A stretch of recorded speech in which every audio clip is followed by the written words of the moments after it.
tools online. You don't have to be a pastor to use this. You don't have to have any accounts or any subscriptions to use this.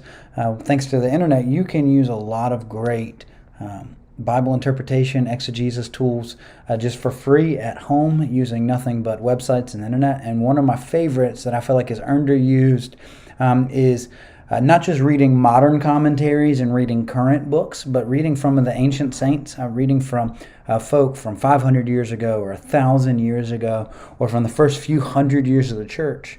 And the good news is all that stuff is free because it's in the public domain, which means it's not copyrighted anymore. And you can find all of it online. And one of the best places I know to find it is this place right here, ccel.org. And you can use it to access old sermons and old commentaries, especially pre-modern commentaries, pre-modern sermons by some of my favorite preachers. So let me just show you what that looks like. Let me show you. I'll share my screen with you. If you go to any web browser in the internet and just go to ccel.org, it'll pull up a website, and that website looks like this. You can just browse for books by searching in here, but let's say I'm studying a specific passage of Scripture that I want to study. I want to find relevant materials for the Sunday school lesson I'm leading or the sermon I'm going to preach. If you go to the top right-hand corner, you'll see one that says Study Bible. If you click on Study Bible, then it'll bring this page up, and on this page you can choose what passage you are going to study. For me personally, I'm looking at Joshua chapter 2 this week. So I would just go to Joshua and then go to chapter 2, and it would allow me, it would pull up Joshua chapter 2 like this. If I go to Joshua, I can even just type it in, or I can click on everything. Anyway, so it's there. So I'm in Joshua chapter 2. On this other side over here, you have this option to select resources. My favorite are these sermons. This guy right here, Charles H. Spurgeon, is one of my favorite preachers. And it'll tell you it'll go ahead and populate every sermon Charles preached on this chapter of Scripture. So then you would just click on this link, and it'll open a new page with a sermon on it. This sermon is called The Scarlet Line in the Window. It was preached on... I don't know when it was preached, but it was published on Thursday, October 29th in 1909. If I were to scroll through it and figure it out, he probably preached it at a different time. He may have preached it at that date, but you can see that he preached this to his church, the Metropolitan Tabernacle in Newington, England, and then to read from Spurgeon. Spurgeon's one of the best wordsmiths I've ever learned or read from. Great imagery, great Bible insight. Spurgeon preached almost every single day of the week, twice on Sundays.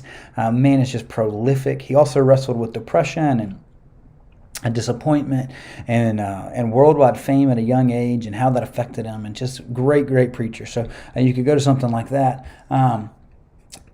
He also has some meditations here. If I also pull over, there are other kinds of resources I could be looking at.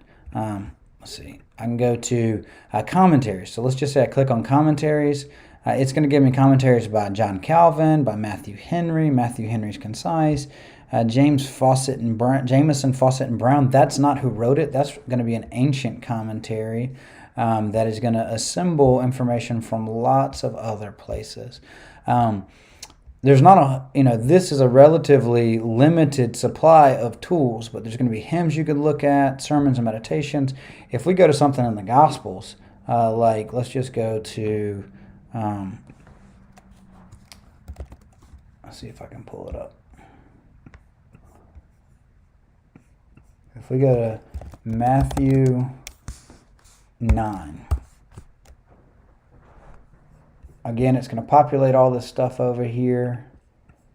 Let's see if I can show you the whole screen at one time. It's going to populate the whole thing. Obviously, still have commentaries. In the commentaries, if I click on commentaries, I have all the same commentaries that I was looking at, but I can also go to sermons.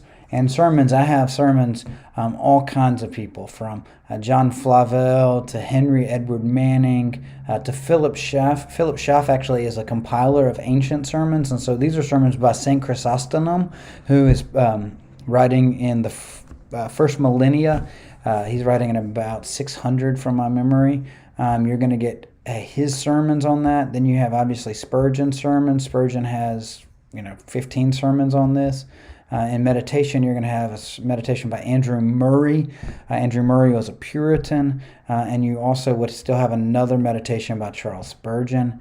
Just incredible resources that you can use that are free, that are just going to think in a different way than us because they lived in a different time in a different place. They lived in a pre-modern time before for Spurgeon during the Industrial Revolution, during this move to free market capitalism that's going on. Just incredible stuff. Chrysostom's going to live in a different time, a different place, in a different continent. And so just learning all that incredible stuff. So this is one of my favorite tools. I love Spurgeon sermons. In fact, this week, like I said, I plan to read this sermon, The Scarlet Line in the Window, as I prepare for my sermon on Sunday. Hope that's helpful to you in your own personal private devotion. I'll try to make a couple more videos later that tell you about other videos, other sources that I really like online. Have a great day, y'all.